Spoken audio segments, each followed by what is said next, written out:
Je vais être honnête avec toi. Le plus important aujourd'hui, c'est est-ce que toi, tu crois en toi? Trop de personnes attendent la validation sociale d'autrui, de tes proches, de tes amis, des réseaux, d'un like, de repartage, pour te prouver que ce que tu fais, ça fonctionne, pour te prouver que ce que tu fais, c'est bien.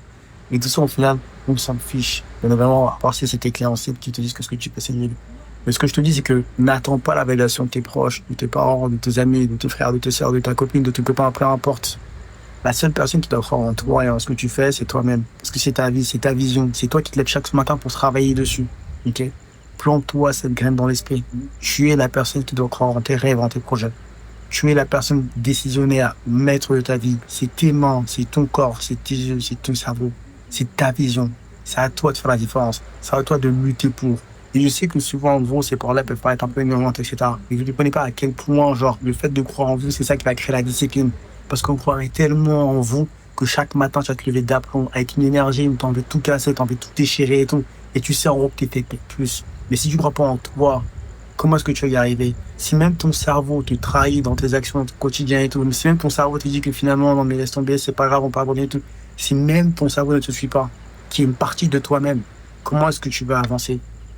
Il faut absolument que chaque partie de ton corps soit tes premiers alliés. Que ce soit ton cerveau, que ce soit ton cœur, que ce soit ta volonté, que ce soit tes mains, que ce soit tes jambes, lorsque tu cours, lorsque tu fais du sport, etc. et tout.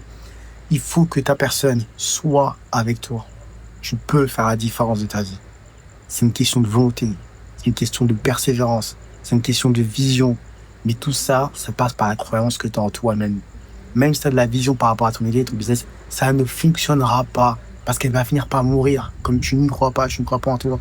Si chaque parole des gens par rapport à ce que tu fais et tout te heurte au point de remettre en question ta vision et ta vie et tout, tu ne pourras pas avancer.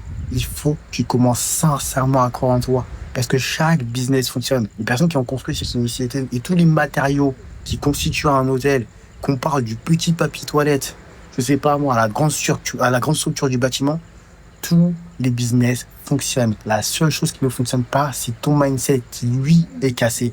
Et ça, il faut absolument le fixer.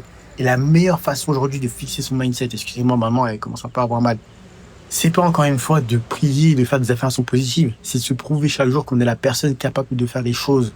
Donc c'est chaque jour faire un petit peu plus, se faire douleur. Et pour ceux qui sont en mode, ouais, mais me faire douleur et tout, je sais que je vais abandonner directement. C'est pas grave. C'est pas grave. L'idée, en gros, l'abandon, c'est que lorsque tu arrêtes définitivement. Sinon, on appelle ça un échec. Est-ce que l'échec, c'est bien? Je sais pas. Mais au moins, l'échec, ça forge. Donc, apprends à te relever après les échecs.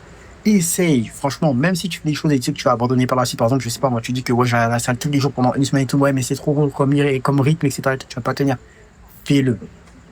Fais-le. Va à la salle tous les jours, chaque jour de la journée. Si au bout du 3 jours, tu abandonnes, c'est pas grave. Laisse-toi 2 jours, reprends par la suite. Il faut que vous fassiez confiance. Ne faites pas assez confiance à votre propre personne. Après, je peux comprendre, parce qu'il n'y a rien qui le prouve aujourd'hui. Mais prouvez-le vous par rapport à vos actions. Donc, s'il vous plaît, essayez de faire la différence. C'est pour vous, c'est pour votre vie, c'est pour votre avenir. Personne d'autre va se lever et suivre pour vous, encore une fois, les gars. Personne ne va le faire. Si j'ai pas décidé de me lever, de faire la différence, ça allait pas être mes proches, ça allait pas être ma famille, ça allait pas être, même s'ils vous aiment, parce que vos parents et tout, même si parfois ils vous soutiennent pas et tout, c'est parce qu'ils ne vous aiment pas. C'est pas ça, ok? Mais du coup, je reprends. Le plus important, s'il vous plaît. Apprenez à suer pour vos rêves. Apprenez à avoir peur et à avancer quand même. Le courage, c'est pas l'absence de peur. Le courage, c'est l'action malgré la peur. Ok? Il faut commencer à prendre des décisions. La décision de devenir confiant. La décision de devenir persévérant. La décision d'avoir de la vision. La décision de laisser tomber la médiocrité. La décision de courir le marathon du succès. La décision de comprendre que l'énergie qui est l'ego et qui peut entraîner, bien dirigé, ne peut que vous aider. La décision de comprendre que genre l'énervement par rapport à sa situation, le fait de vouloir la changer, c'est quelque chose de bon lorsque c'est bien dirigé. Essayez de faire la différence. Bougez-vous. Je sais que vous pouvez le faire. Alors je l'ai fait, mes collaborateurs l'ont fait, des élèves que j'ai coachés l'ont fait. Vous pouvez le faire aussi.